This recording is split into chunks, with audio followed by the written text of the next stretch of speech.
Assalamualaikum warahmatullahi wabarakatuh. Perkenalkan, nama saya Vika Nurul Hasanah, NIM A1C1200030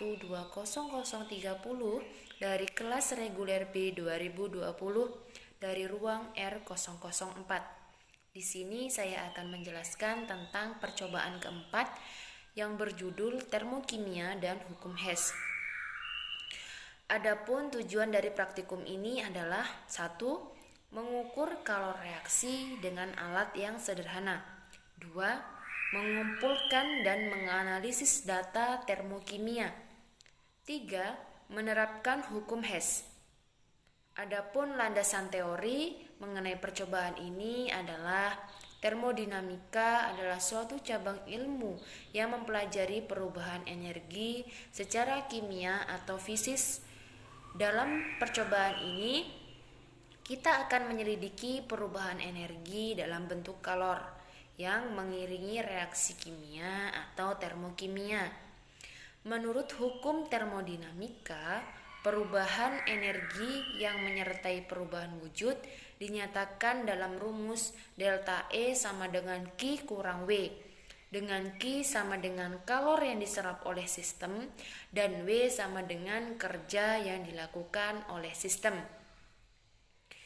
Kebanyakan reaksi kimia berlangsung pada tekanan tetap. Kerja dirumuskan dengan persamaan W sama dengan P delta V, dengan P tekanan gas dan delta V perubahan volume untuk sistem gas. Oleh karenanya pada tekanan tetap yaitu delta E sama dengan Q dikurang P delta V. Bila delta V sama dengan 0, maka delta H sama dengan Q. Kuantitas kalor yang diserap pada tekanan tetap disebut entalpi atau delta H.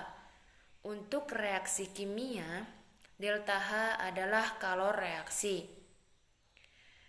Delta H suatu reaksi kimia dapat ditetapkan dengan mengukur perubahan suatu yang mengiringi reaksi sejumlah reagen tertentu, lalu dikoreksi dengan kalor yang diserap oleh kalorimeter.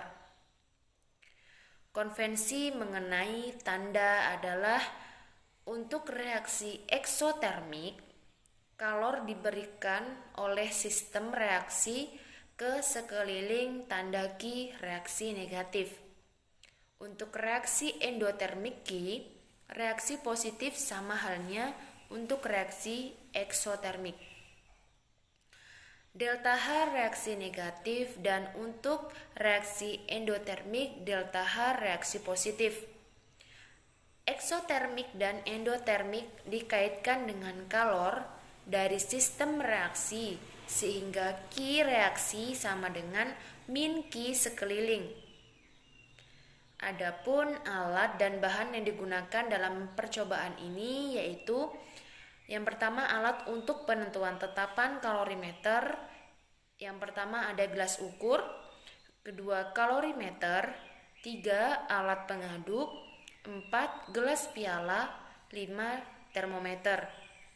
Kemudian untuk penentuan delta H netralisasi untuk reaksi asam basa yaitu yang pertama kalorimeter, 2 gelas piala 150 ml, 3 termometer, 4 alat pengaduk. Bahannya yaitu dalam penentuan tetapan kalorimeter disediakan 80 ml air suling.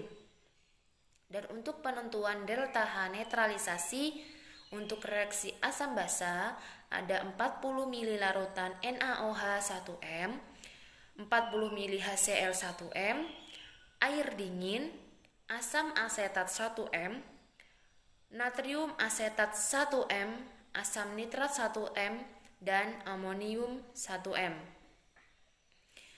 Untuk prosedur kerjanya pada penentuan tetapan kalorimeter yaitu yang pertama siapkan gelas ukur. Kemudian diukur 40 ml air suling dan dituangkan ke dalam kalorimeter. Kemudian tutup kalorimeter yang sudah dilengkapi termometer dan alat pengaduk. Setelah itu dicatat suhu titik didihnya. Lalu siapkan gelas ukur, kemudian diukur lagi 40 ml air suling. Kemudian dituangkan ke dalam gelas piala kering. Setelah itu dipanaskan air ini 60 derajat Celcius sampai 70 derajat Celcius. Kemudian diukur suhu air panas dengan tepat menggunakan termometer. Dengan hati-hati dan cepat dipindahkan cairan 6 ke kalorimeter 3 dan ditutup kembali. Kemudian catat suhu setiap 15 detik sambil diaduk campuran.